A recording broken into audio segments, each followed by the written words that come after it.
दोस्तों 1500 साल पहले यानी कि 5वीं सेंचुरी की बात है, जब कुमारगुप्ता नाम के राजा ने 10 करोड़ सोने के सिक्के इकट्ठे करके 800 एकड़ ज़मीन खरीदी और वो बुद्ध को गिफ्ट कर दी। बुद्ध को गिफ्ट की तो नाम पड़ा इसका नालंदा। उसके बाद दरअसल यहाँ शुरू होता है नालंदा विश्वविद्यालय बनना। दुनिया का पहला आवासीय विश्वविद्यालय कहीं था तो नालंदा में था। 10,000 स्टूडेंट्स थे, 2,000 टीचर्स थे और दरअसल जो स्टूडेंट थे वो कोरिया से, जापान से, चाइना से, यानी कि दुनिया के कोने कोने से यहाँ पढ़ने के लिए आए थे। इसीलिए भारत को विश्व गुरु कहा जाता था। आपको बता देता हूँ, तो ये 800 एकड़ में फैला हुआ था, 9 किलोमीटर के दायरे में। और यहाँ पर धर्मगंज लाइब्रेरी थी जिसमें ऐसा कहते हैं कि 9 मिलियन किताबें थी। फिर 1192 ईस्वी में अफ़गानिस्तान से बख्तियार खिलजी आता है और लाइब्रेरी में आग लगा देता है और लाइब्रेरी जलकर धुआं हो जाती है। ऐसा कहते हैं कि 3 महीने तक वो लाइब्रेरी जलती रही, इतनी सारी किताबें। चीन का जो पहला यात्री आया था वो भी इसी जगह पर आए थे, वो भी यहीं पर कहीं ना कहीं आकर सारी चीज़ों को जानकर लिख कर गए और उन्होंने अपनी तमाम बातें किताब में, डायरी में लिखी है। तो मैं इस वक्त उसी नालंदा विश्वविद्यालय में खड़ा हूँ। आप ये देख सकते हो, यहाँ पर ये लिखा हुआ है सारी चीज़ें। आगे और रास्ता है, हम आगे जाएंगे। और अभी तो ये कहता है 14 हेक्टेयर के आसपास ही जगह में आपको दिखाई दे रहा है। पहले 800 हेक्टेयर में था, अब 80% तो आप मान के चलिए कि दबा हुआ है ना। तो ये हैं, हम आगे भी जाएंगे, लेकिन उसके पहले आपको एक बार व्यू दिखा देता हूँ। ये कुछ इस तरह से यहाँ से एंट्री होती है और ये ऐसे। तो फाइनली दोस्तों हम आ चुके हैं नालंदा के जस्ट अंदर। ये देख सकते हो ईंटों से बना हुआ था, यानी कि इधर कुछ जो उनके गाइड होंगे वो जानकारी दे रहे हैं। बहुत सारे लोग यहाँ घूमने आते हैं।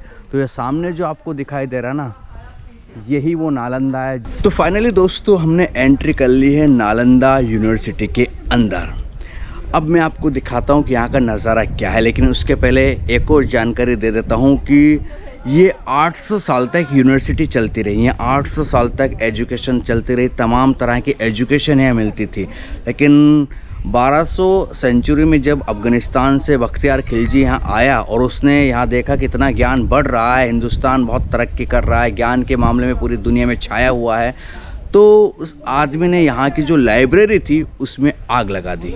9 मिलियन किताबें थी, 9 मिलियन। बहुत सारी जानकारी ये मिलती है कि इतनी किताबें कभी बाहर नहीं निकाली जा सकती थी। 9 मिलियन किताबों में आग लगाई और वो 3 महीने तक जलती रही, यानी कि धुआं निकलता रहा। उसके बाद से आपका ये इस तरह से आप खंडर देख रहे हो, ये बिल्कुल अब खंडर ही खंडर में तब्दील है। ये कह सकते हैं कि जिस तरह से इंडिया के किले आपको खंडर में तब्दील मिलेंगे ना, तो ये 1200 ईस्वी के आसपास से कह सकते हैं कि इस तरह से ये हो गया है। यानी कि इसके ऊपर अटैक हुआ था, ये मान सकते हो। लाइब्रेरी को जलाया गया तो अटैक ही आप मान के चलिए। तो अभी ये इस हाल में है। पूरी दुनिया में इसका नाम चलता था, यहाँ तक कि कोरिया, जापान, तिब्बत, ग्रीस, है ना, जगह जगह से यहाँ स्टूडेंट्स ज्ञान अर्जित करने आते थे। सोचो इंडिया में उस समय कितना नॉलेज होगा, साइंस का, मैथ्स का, है ना, आपका कह सकते हैं कि आसमान का, सारा नॉलेज कहीं ना कहीं मिलता होगा। तभी यहाँ दुनिया के बड़े बड़े जानकार जो हुए हैं बाद में, यहाँ से पढ़कर जो निकले हैं, उन्होंने अपनी डायरी में तमाम जानकारी लिखी है यहाँ के बारे में कि भारत वास्तव में जो है विश्व गुरु कहलाने के लायक था। इतना ज्ञान था, इतना नॉलेज था, सब कुछ था। तो ये देख सकते हैं। उसके बाद से अगर ये आज करंट में होते तो दुनिया के कितने ही स्टूडेंट्स यहाँ रहते और भारत का आज भी जो है ज्ञान के मामले में पूरी दुनिया में डंका बजता कि भारत में एक यूनिवर्सिटी ऐसी है जहाँ पर दुनिया के तमाम, यहाँ लाइन लगी रहती है पढ़ने वाले बच्चों को। यहाँ तक कह सकते हैं कि सालों तक वेट करना पड़ता है कि यार उन्हें एडमिशन मिल जाए। लेकिन ये है ना, ये आप देख सकते हो। मैं आपको और दिखाता हूँ और ये वो कमरे दिखा देता हूँ जहाँ शायद स्टूडेंट रहा करते होंगे। और ये अभी इसका सिर्फ 14 हेक्टेयर में फैला हुआ मान के चलिए इसको। इसका 80% तो दबा हुआ है, यानी कि ये कहते हैं कि 800 हेक्टेयर में फैला हुआ था। 9 किलोमीटर के दरमियान पड़ता है, इतना लंबा था, लेकिन अभी बस थोड़ा सा है, और जो थोड़ा सा है वो आपके सामने है। ये मैं आपको दिखा देता हूँ। ये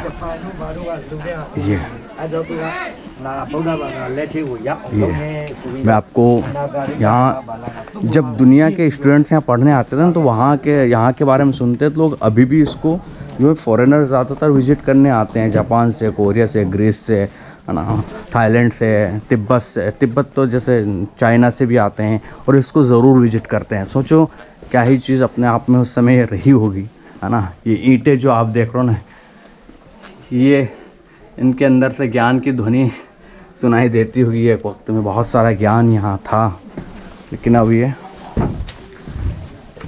इस तरह हो चुका है। यानी कि आवासीय अगर विश्वविद्यालय रहा तो उसमें सारी चीज़ें थी, रहने की, खाने की, पीने की, सोने की, सारी चीज़ें। ड्रेनेज सिस्टम रहा होगा शायद, और ये पता नहीं क्या, देखो इतना ऊंचा था।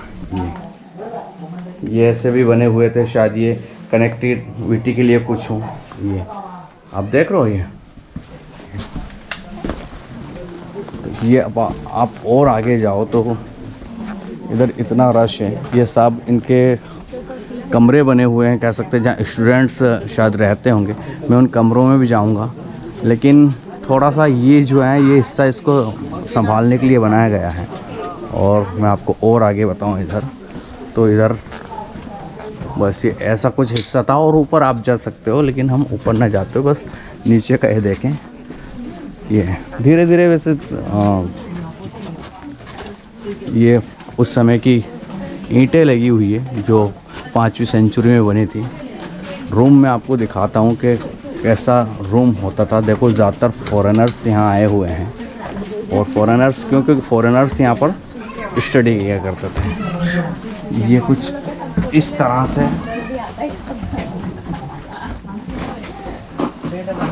ये कुछ इस तरह से उस समय इनका रूम रहा होगा। ये आप देख सकते हो, बस छोटा सा, शायद एक में एक ही स्टूडेंट रहते हों। ये आप देख सकते हो, ये बिल्कुल कुछ इस तरह से बना हुआ था ये पूरा। ये तो आप देख सकते हो यार, क्या ही कमाल की चीज़ें थी। चलो, अब ऐसे बहुत सारे बने हुए हैं, यहाँ से लेके वहाँ तक बने हुए हैं। जितने भी जाओगे आप, सेम आपको ऐसे ही दिखाई देंगे।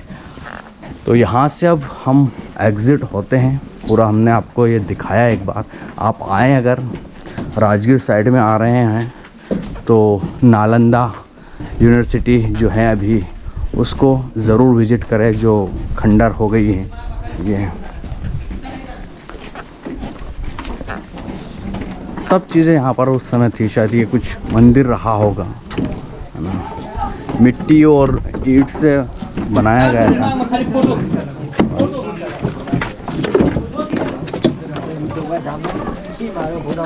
तो ये सब चीज़ें हैं यहाँ पर। लोग अब काफ़ी ज़्यादा आना शुरू हो गए हैं, रोज़ाना आते हैं। 40 रुपये फ़ीस है आपकी।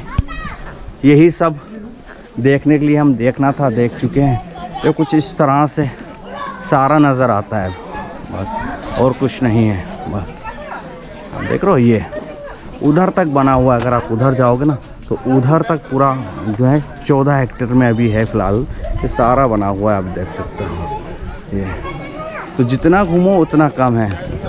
आप अगर घूमने आए हैं तो आपको घंटों से समय चाहिएगा, तो हमें 1 घंटा के आसपास तो हो चुका है। इसलिए अब यहाँ से निकलते हैं और चलते हैं हम दूसरी लोकेशन पे, जहाँ चीन का पहले ह्यान तानसेन करके यात्री आए थे, उस जगह पर चलते हैं। फिर यहाँ पर जो है महावीर की जन्मस्थली भी बताई जाती है, उसको भी विज़िट करेंगे। देखते हैं क्या क्या जगह है, लोगों से पूछेंगे और जाएंगे। लेकिन आज एक बार और अच्छा खासा व्यू आपको दिखा के जाता हूँ मैं। ये देखिए, वहाँ तक है यार। कितना ही घूमो आप, आपको घंटों से टाइम चाहिए अगर आपको एक एक चीज़ एक्सप्लोर करना है। तो ये मैंने आपको पूरा बताया है।